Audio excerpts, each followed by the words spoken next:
Hey everybody, it's Joe Hirsch. Great to be learning with you today as we continue a series on the laws of the shofar, part of our unit on Rosh Hashanah.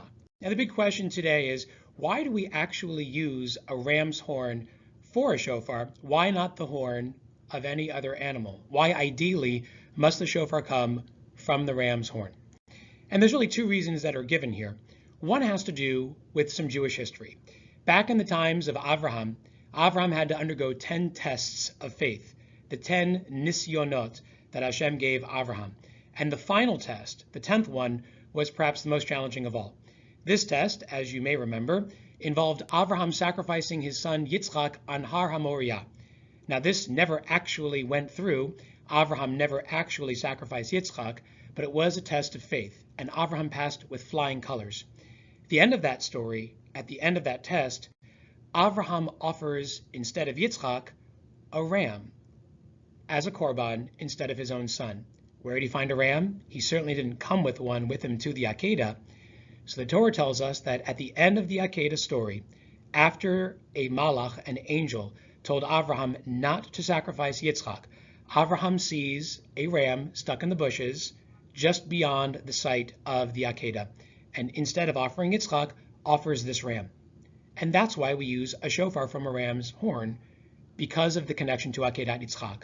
But what does the Akedah have to do with Rosh Hashanah? It's not like this story took place on Rosh Hashanah itself. There's a thematic connection here. Rosh Hashanah is a day when we accept God as our king, and doing Hashem's will sometimes means doing things that we don't always understand, but we do anyways because it is God's will. Similarly, Avraham didn't understand necessarily at the time the commandment to go sacrifice his own son Yitzchak. It's crazy to sacrifice your own son, and yet Avram was prepared to fulfill God's will even though the commandment didn't make sense to him, and even though he didn't completely understand the circumstances of that command. On Rosh Hashanah, we submit ourselves before God and say, we are willing to do your will, Hashem, even though we may not always understand it. We do it because you will it. That's one connection between the ram's horn and Rosh Hashanah and the shofar. Now there's another reason why we use the ram's horn and not the horn of some other animal, and that's to prevent us from mistakenly using a horn that might come to mind as a good option, but that actually is not, and that is the horn of a cow. Longhorns. Why don't we want to use the horn of a cow on Rosh Hashanah for the shofar?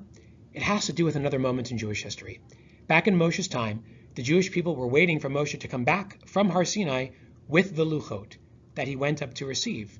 Well, they miscalculated his arrival time, and thinking that something had happened to Moshe, they created a golden calf as a replacement for him and began to worship this cow, which was a direct violation of the second commandment they had just received, Lo yeh lecha Elohim acherim, don't have any other gods aside from Hashem. Well, when Moshe saw this, he was furious. The Jewish people got into a ton of trouble, and for all of Jewish history, the Egel HaZahav, the golden calf, became a symbol of sin. On Rosh Hashanah, we're trying to create a feeling of forgiveness, and it would be inappropriate to use as our device to achieve that feeling, the shofar, something that comes from a cow, which is a symbol of sin. You can't use a symbol of sin to create a feeling of forgiveness. And for that reason, the halacha advises us to use the horn of a ram, probably to help us avoid using the horn of a cow. By telling us to use the horn of a ram, we don't default to another option, which would be using the horn of a cow because of its connection to the Egel HaZahav. You can't use a symbol of sin to create a feeling of forgiveness.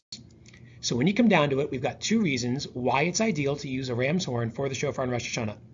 One has to do with Akedat Yitzchak and the concept of giving yourself over to God, submitting yourself before Hashem, and doing God's will even when you don't totally understand why. The other has to do with another episode in Jewish history, the Egel HaZahav.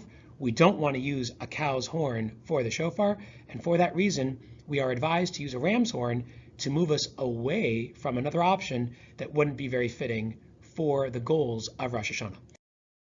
Those are two reasons why we use a ram's horn on Rosh Hashanah. We'll explore this topic some more in class. Looking forward to learning with you more when we return.